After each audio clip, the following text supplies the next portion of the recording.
रावण ने जब, देखो मैं ये जो चर्चा कर रहा हूँ मैंने ये किसी ग्रंथ में नहीं पढ़ा, वहां अयोध्या के महात्माओं से इस चर्चा को श्रवण किया है। बाद में मुझे एक पुस्तक मिले जो संग्रह किया गया था, मानस शंका समाधान, उसमें मैंने फिर बाद में ये प्रसंग पढ़ा। जब रावण ने वरदान मांग लिया कि मैं किसी के हाथों न मरूं, तो बाद में उसे लगा क्या ये वरदान सच होगा, क्या मैं किसी के हाथ मरूंगा नहीं।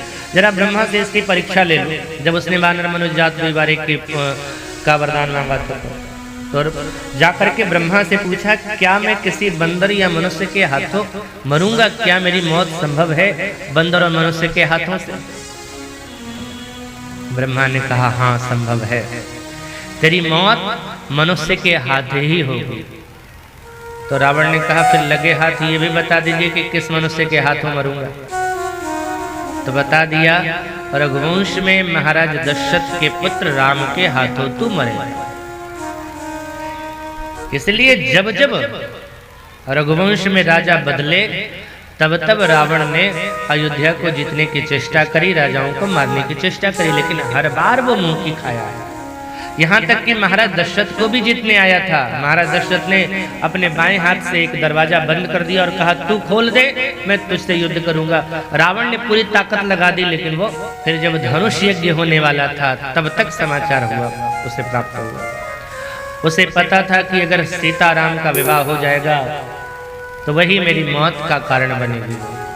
तो वो चाहता था कि सीता का विवाह राम के साथ न हो, और वो ये भी जानता था कि सीताराम का विवाह तब होगा जब धनुष उठेगा। तो उसने घोषणा करवा दी लंका में जाकर के कि कोई है ऐसा जो सीताराम के विवाह को रोक सके। अच्छा, देवता में शनि महाराज रावण के बंदी गृह में पड़े हुए थे, उल्टा लटका करके रखा था रावण ने। तो उसने सुनी ये घोषणा, तो उसने रावण के बेटे अक्षय कुमार को बुला करके कहा रावण से जाकर के कह दो मैं उनका ये काम कर दूंगा, और अगर उसने सीताराम का विवाह रोक दिया तो वो हमेशा के लिए आजाद है। तो शनि स्वतंत्र होकर के चले जा रहे थे, रास्ते में सूर्य नारायण मिल गए। भगवान सूर्य, बेटा कब तू छूटा रावण के बंदी गृह से, बड़ी अच्छी बात है तेरी मुक्ति हो गई।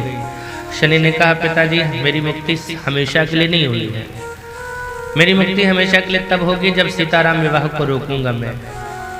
सूर्य भगवान ने कहा अपनी मुक्ति के लिए देवताओं की मुक्ति को खतरे में डाल रहा है, तो मुक्त हो जाएगा, लेकिन देवताओं की मुक्ति कैसे होगी, मत जा। खुद के स्वार्थ के लिए देवताओं को परेशान मत कर, मत जा। सूर्य नारायण के समझाने पर भी शनिदेव नहीं मानते हैं और जाने लगे। तब सूर्य नारायण ने शक्ति पूर्वक उन्हें रोकना चाहा, लेकिन शनि के अंदर बहुत ताकत थी, थोड़े कमजोर पड़ने लगे। तो विश्वामित्र जी को पता चला, तो विश्वामित्र जी भी अपने मंत्र के द्वारा सूर्य की सहायता कर रहे थे और उधर युद्ध चल रहा था। तो सूर्य नारायण शनि को रोके हुए थे। अच्छा, अब ये समाचार पुनः वापस गया रावण के पास कि शनि ने सूर्य को रोक दिया, सूर्य ने शनि को रोक दिया।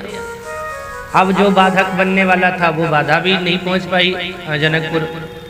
तो इस बार राहु ने कहा मैं जाऊंगा, मैं बाधा डालूंगा विवाह होने में। तो इस बार राहु अलग रास्ता बदल करके आया और धनुष को पकड़ करके बैठ गया। जब मैं पकड़ के बैठा रहूंगा उठेगा ही नहीं तो विवाह कैसे होगा। अब धनुष को पकड़ के राहु बैठा है, राजा लोग जाकर के उठाना चाहते हैं तो उठेगा कैसे, वो तो राहु पकड़ के बैठा।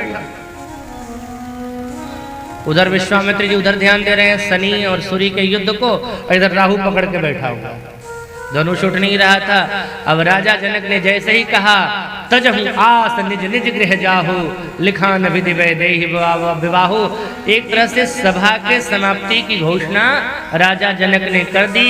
राहु ने सुन लिया, सभा की समाप्ति हो गई, मेरा काम बन गया, छोड़ दिया धनुष को। राहु वहां से चला गया और जैसे ही धनुष पर से राहु का असर खत्म हुआ, विश्वामित्र जी की निगाह पड़ गई।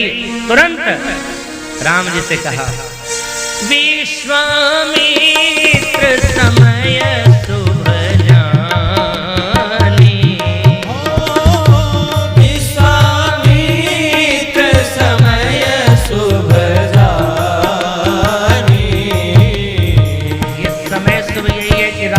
गया। शनि आ नहीं पाया और राहु हट गया। राहु हट गया तो काल अच्छा गया। इसलिए विश्वामित्र समय शुभ जाने, विश्वामित्र समय शुभ जाने, बोले अति स्नेहमय वाणी,